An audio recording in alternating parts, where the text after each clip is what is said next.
Welcome back to Reddit Story Time. Today we have 4 incredible stories. Let's dive right in. Story number 1. You need a doctor's note? Fine. Here's 4 days. A young man working in the service industry had a simple problem: he was sick and needed a day off. He could barely breathe. He could barely stay awake. So he called his manager and asked for one single day to recover. The response? A condescending demand for a doctor's note, implying he was faking it. Never mind that he'd worked through illness before. Never mind that he'd worn a mask at work for a reason. His manager basically called him a liar. But here's what the manager forgot: this guy had health insurance through his dad. So he went to the doctor. And the doctor, upon seeing a genuinely sick person who handles food for a living, wrote him a note for not 1, not 2, but 4 days off. He walked back into work, handed the note to his manager, and calmly said, "Here is my doctor's note, and this is the date I will be back." 4 days. For something he'd originally asked just 1 day for. But the story doesn't end there. A few months later, the same manager tried the exact same stunt. Sick again? Where's your doctor's note?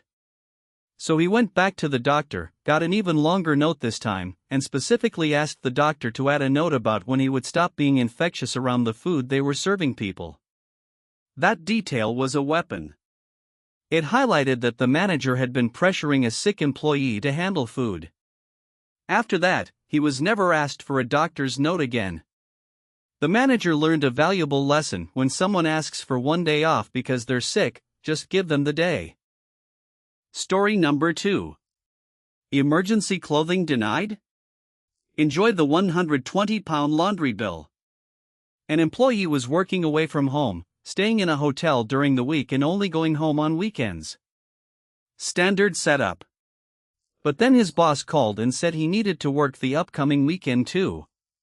That meant 2 straight weeks on the road with only 1 week's worth of clothes. He did the math and realized he'd run out of clean underwear and socks. So he did what any reasonable person would do: he called his boss and explained the situation. He just needed about 20 pounds for some emergency basics. Underwear and socks. The absolute minimum to get through the extra week. The answer? A firm no. Expenses won't cover that. Apparently, emergency underwear was too much to ask for. So this employee, faced with a strict denial, found another way. The hotel had a laundry service. And he put his entire bag of dirty clothes, every single pair of socks, every piece of underwear, every shirt, every pair of trousers, through the hotel laundry. The hotel laundry rate was £5 per pair of socks or underwear. £10 per shirt. £10 per pair of trousers. When the bill came in, it was £120.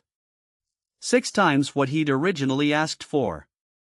All of it went straight through expenses. And because the boss had explicitly said emergency clothing couldn't be purchased but said nothing about hotel laundry services, the expense was technically within policy.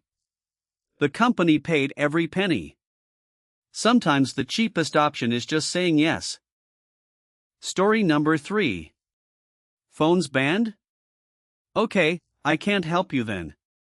A manager at a workplace noticed that one employee was scrolling on their phone instead of working. A reasonable response would be to talk to that one person. But this manager decided on a blanket policy instead: all staff were banned from having their mobile phones in the workplace. No exceptions. No phones. Period. Everyone was punished for one person's behavior. The staff grumbled but complied. Then, just 1 day later, reality came knocking. The panicked manager called an employee on the landline with an urgent request. "Can you send me a WhatsApp photo of the team roster? I need it right now." The employee's response was a masterclass in malicious compliance. "Can't do that." "Why not?" the manager demanded. "Because I'm not allowed to use my mobile phone whilst at work." Dead silence on the other end. Then came the backpedal. "Oh, well, you can if I need you to," the manager sputtered. Just like that, the policy crumbled. The new strict no phones rule was quietly dropped. Never to be mentioned again. The beautiful irony is that the manager needed someone to use a phone literally 24 hours after banning them.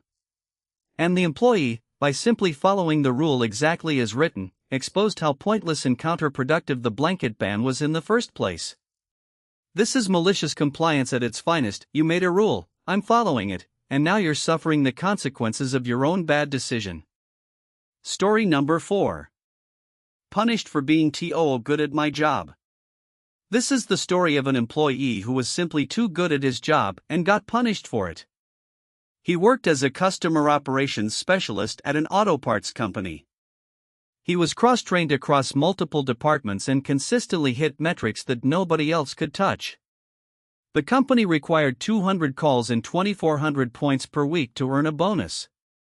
He was making 300 to 500 calls and hitting nearly 7,000 points. He was doing the work of multiple people. And the company loved it until they realized his numbers were making everyone else look bad. His supervisor started telling him his numbers were too high. That no one else makes nearly that amount of points. Changes were coming, he was warned. And they came all right. The company implemented a new point system designed specifically to devalue his performance. Under the new system, his 7,000 points would only count as 1,800, just below the bonus threshold. They were literally restructuring the metrics to punish their best employee. But here's where it gets beautiful. This employee had already been offered a better job.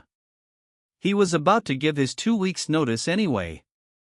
So when the new system was announced, he simply smiled and said he would do exactly what his original job description required. Nothing more. For his final 2 weeks, he only worked his originally assigned areas. Once done, he clocked out. He stopped helping other departments entirely. And because he was the only person who could handle the volume he'd been handling, the ticket queues in other areas exploded. Hundreds of unresolved tickets piled up. Upper management begged him to help.